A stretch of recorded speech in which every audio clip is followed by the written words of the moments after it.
Hello, it's Dr. Tina Heath, psychologist and hypnotherapist from Healthcare for Your Mind. I'd like to share with you today a little more from one of my favourite books, The Science of Being Well by Wallace D. Wattles, first published in 1910. This is chapter 11, How to Eat.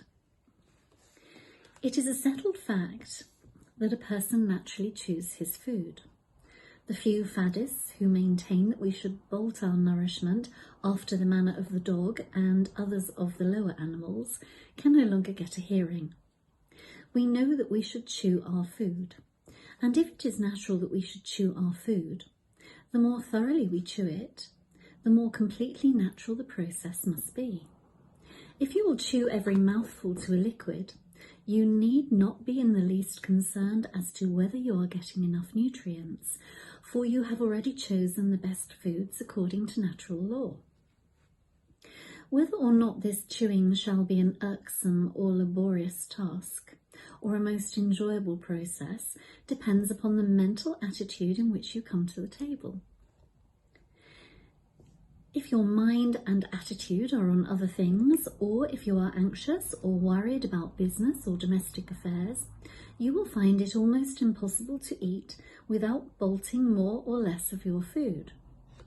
You must learn to live so scientifically that you have no business or domestic cares to worry about. This you can do. You must also arrange your life so that you are not in the presence of others who distract you from the enjoyment of your meal. This way you can learn to give your undivided attention to the act of eating while at the table.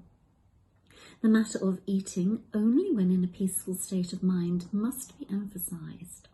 You must focus on gratitude before eating the food on your table and on the full enjoyment of each bite while eating.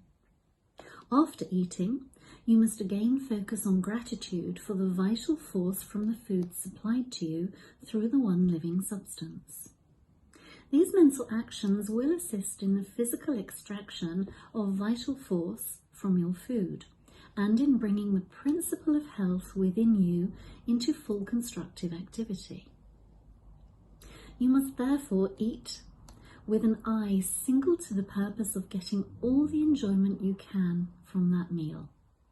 Dismiss everything else from your mind and do not let anything take your attention from the food and its taste until your meal is finished.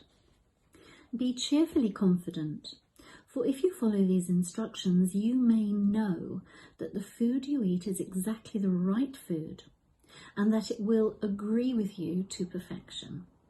Sit down to the table with a confident cheerfulness and take a moderate portion of the food.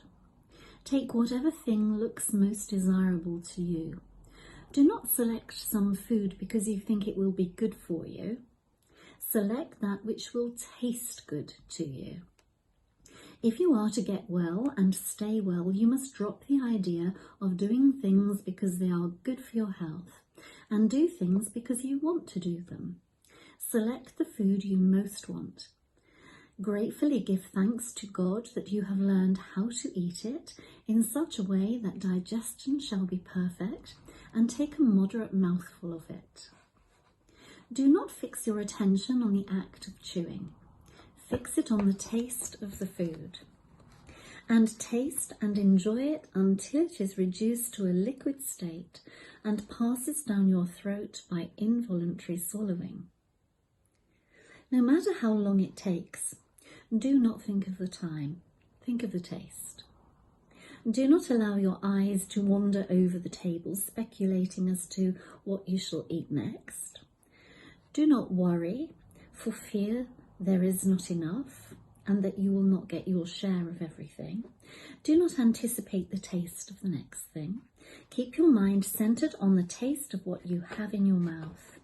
And that is all of it. Scientific and healthful eating is a delightful process after you have learned how to do it, and after you have overcome the bad old habit of gobbling down your food unchewed. It is best not to have too much conversation going on while eating. Be cheerful but not talkative. Do the talking afterwards. In most cases, some use of the will is required to form the habit of correct eating. The bolting habit is an unnatural one, and it is without doubt mostly the result of fear. Fear that we will be robbed of our food. Fear that we will not get our share of the good thing. Fear that we will lose precious time. These are the causes of haste. Then there is anticipation of the dainties that are to come for dessert, and the consequent desire to get at them as quickly as possible. And there is mental abstraction, or thinking of other matters while eating. All these must be overcome. When you find that your mind is wandering, call a halt. Think for a moment of the food and of how good it tastes, of the perfect digestion and assimilation that are going to follow the meal, and begin again. Begin again and again, though you must do so 20 times in the course of a single